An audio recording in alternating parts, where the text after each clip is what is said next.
Hi everyone, my name's Jake, and today we're going to be making a teardrop nightlight from a block of walnut and some epoxy resin.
Okay, so it's been about 5 hours.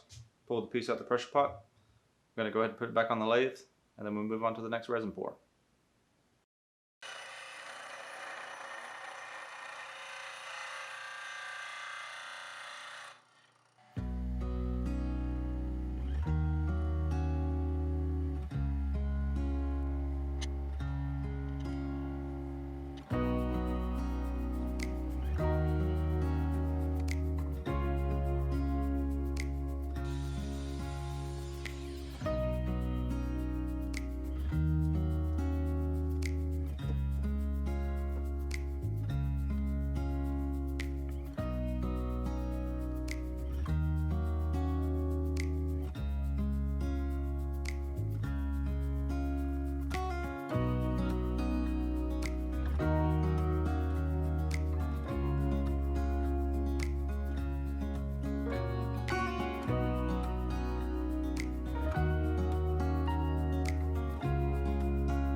Okay, so it's day 2. We're going to go ahead and put it on the lathe, turn it down, form the teardrop, and then we move forward with the final resin pours.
Okay, so it's day 3. Got my little tier here. Looks pretty good. We're gonna go ahead and put a piece of PVC pipe around it. Move on to the last resin pour. We're gonna do it in 3 stages. Let it cure for the night, and then we'll turn it down for the final time.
All right, so it's day number 4, I think. Let's make a nightlight.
Alright everyone, well here it is. If you liked it, or you liked the process, make sure you hit the like button. It really helps promote this new channel against that YouTube algorithm. And if you want to see more content like this in the future, make sure you subscribe. Until next time, thanks for watching.